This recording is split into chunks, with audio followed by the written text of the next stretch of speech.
Open 3 or 4 Group 3 daily races in a row, and the same car is on top of the leaderboard every time. The Porsche 911 GT3R. Switch to Group 4, and it's either the Mazda Atenza or the GT by Citroën. Scroll past the top 10, past the top 50, and all the way down to the 200th place, and it's still that one car. Race after race, month after month. The obvious answer to what's wrong with GT7 is a short list. Fix the penalty system, add more cars, fix the balance of performance, add more tracks. That's the read most people default to. But there's more depth sitting inside those exact same topics than the shallow version gives credit for. And one popular fix doesn't belong on the list at all. Free roam. It comes up constantly, and I don't think that's something that GT7 needs. My focus with this game has always been sport mode, the competitive side, and that's where I think the real value is still being left on the table. If you're new to how this game gets looked after, it goes like this. Most months, there's a small patch, a handful of new cars, a few tweaks, nothing that changes how you actually play. Then every so often, there's a big one. Spec 3, version 1.65, landed on the 4th of December last year, alongside the Power Pack DLC. More cars, new features, some changes on the multiplayer side. So the game does get updated, and a lot of what arrives is genuinely good. But that isn't the problem. The problem is what the updates keep leaving alone. Go into the threads, into the comment sections, into the replies underneath every set of patch notes, and there's a list of things people keep asking for. The same things, over and over. Then the patch lands, and most of them still aren't in it. That's the gap I want to talk about. What ships against what's actually being asked for. Before the list, one thing about how I've put it together, because it changes how you should read it. I went back through the comments, mine and other people's, and I sorted all of this into 2 piles. Things people are genuinely repeatedly asking for, and things I want that I can't show you anyone else asking for. Those 2 piles are not the same thing, and I'm not going to present them as if they are. First pile first. Start with the big one, the penalty system. I've made a video about dirty driving before, and I'm not relitigating it here. This is the wider thing. Incident assessment that can tell the difference between a driver gaining an advantage and a driver getting collected by contact they didn't cause. Track limits that read the situation instead of just the line. Of the comments I went through on my own channel, roughly 1 in 3 were structured, on-topic complaints about exactly this. Not background grumbling. Actual arguments, made properly. It's the best evidence item on this entire list. And here's the part I find strange. This has been criticized in the press for years. I could not find a single statement from Polyphony explaining why it behaves the way it does, or why it hasn't been rebuilt. Not a defense, not a roadmap, nothing at all. Smaller tweaks have shipped before, so those are clearly possible. A ground-up rebuild though? I genuinely don't know. That might be a GTA problem rather than a GT7 one.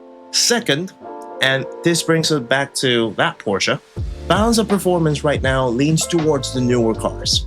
The ones with the branding behind them. The newest Group 3 entries, the 4-wheel drive cars, the GT by Citroën in Group 4, which means the car culture this game is built on, the reason a lot of us are here in the first place, quietly stops mattering in the one mode where you're actually racing other people. I assumed that was my own bias talking. Then I found viewers on someone else's channel naming that Citroën themselves, unprompted, with nobody feeding it to. There's a version of the fix I find more interesting than rebalancing numbers for a random car assignment. As a mode, you'd find out very quickly how much of the meta is the driver and how much is the car. Patchable, this one. They already adjust these numbers every update. Third, and I nearly underweighted this one, offline. I'm a sport mode player, so my instinct was to treat single player as a side note. The comments corrected me on that. The single most liked comment across everything I read wasn't about online racing at all. It was about offline, career depth, penalty behavior that matches what happens online, so that what you learn on your own actually transfers when you go and race people. If a meaningful number of players never touch sport mode, then building only for sport mode is a choice, and it's one worth arguing with. Fourth and fifth come from the same place, so I'll take them together. Bigger grids and proper qualifying before the race. When Rory Alexander sat down with me, I asked him whether we even need a GT8, and his answer? But no, for me, we don't necessarily need GT8 if they, from a sport mode perspective, if they did things like added quali before the race. And then he doesn't even think we've hit the ceiling of GT7 yet. That's a driver at the sharp end of this game, saying the ceiling isn't the console or the generation, it's the decisions. 16 cars is where the grid has sat since launch, and nobody has ever really explained why. And the qualifying we have isn't qualifying. It's a time trial you grind on your own, whenever you like. And your best lap follows you into every race that week, which rewards whoever has the hours to spend, and tells you very little about who's quick today. One thing to be straight about, Rory is a guest on this channel and a seriously fast driver. That's not the same evidence as 300 people in a comment section. It's one very informed voice rather than the crowd, and I'll take it as exactly that. And while we're on him, that conversation, it's a full episode, and it goes up on the 31st. So if you want the version where he explains all of this properly, rather than me quoting 4 lines of it, that's the one to come back for. Subscribing is how you'll know it's there. A like on this helps as well, if the argument is landing so far. And 6th, the one that nearly didn't make this pile at all, a proper endurance daily race. Something longer than 20 minutes. A 30-minute race, a 40-minute race, where it actually develops. I do a bunch of those. I had that down as something you'd been asking for. Then I checked where I actually got it from, and the answer was me. I said it on a stream during the Spa Community GP, said it again a few weeks later, and heard my own voice often enough that I'd started counting it as yours. So I went and looked properly. And it is there, just not where I thought it was. On other people's channels in the last few weeks, someone asking for a daily D, 30 to 50 minutes, community voted. Someone wanting an endurance race in the dailies, minimum of 1 hour. Someone else saying at least one of them should make tire and fuel strategy matter over a longer run. It survives. It just belongs to them, not to me. And I nearly took the credit for it by accident. There's also a number behind this one. I went to every daily race of the last 10 months. Inside Daily C, the longer the race, the more people entered it. And the ones with the deepest tire and fuel strategy pulled the biggest fields in the slot. Now, that doesn't prove an endurance rally would fill. The sprint slot is still the busiest of the 3, and I'm not going to pretend otherwise. But the usual objection to a 45-minute race is that nobody would turn up for it. And the numbers don't support that at all. So that's the pile I can evidence. Now, the other one, and this is where I have to be honest about how thin the ground gets.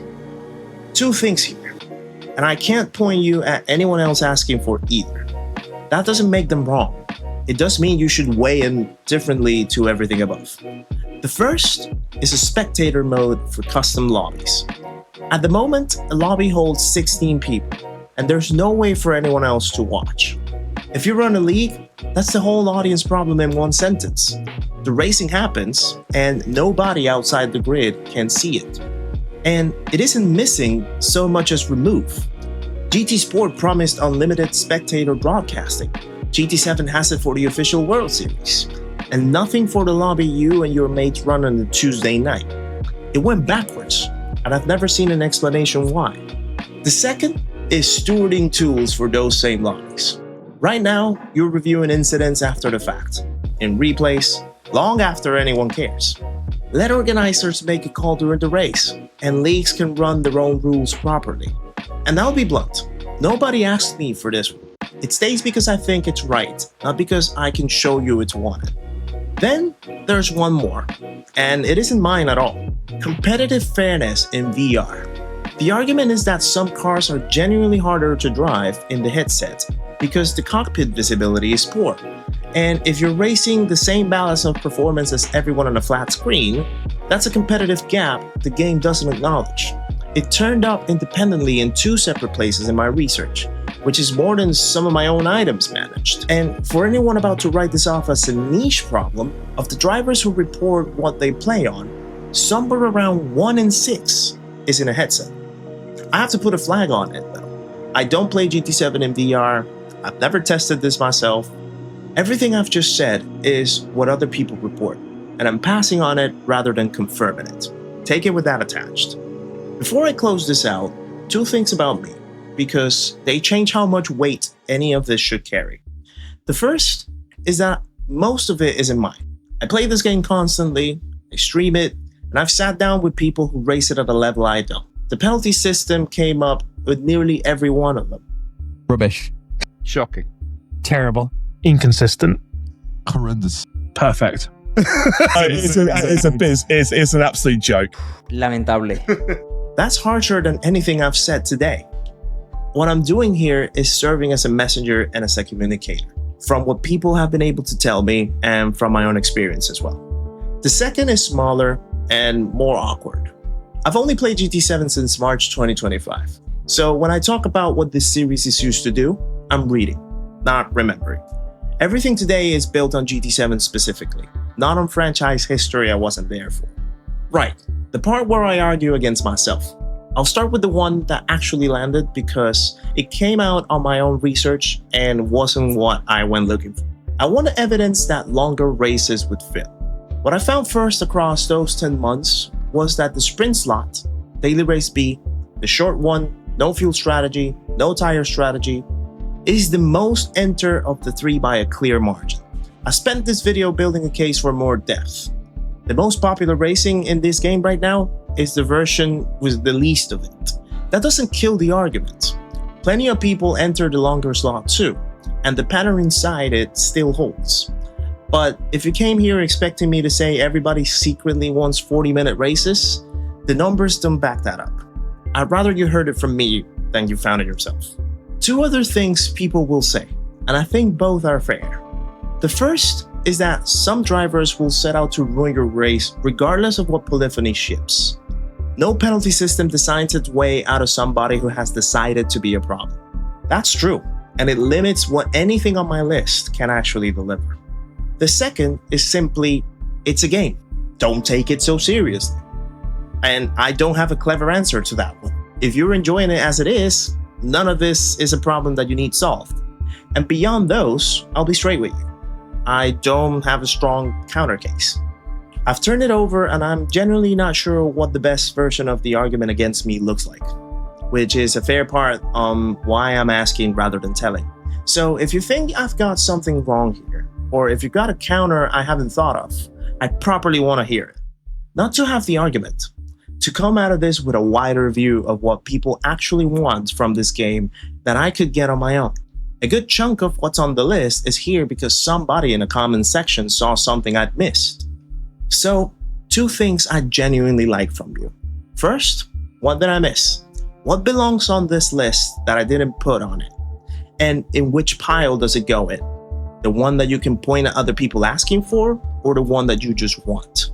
Second, the one that I can't answer myself. Would you rather see these things arrive in GT7 now? Or would you rather they held them back and did them properly in GT8?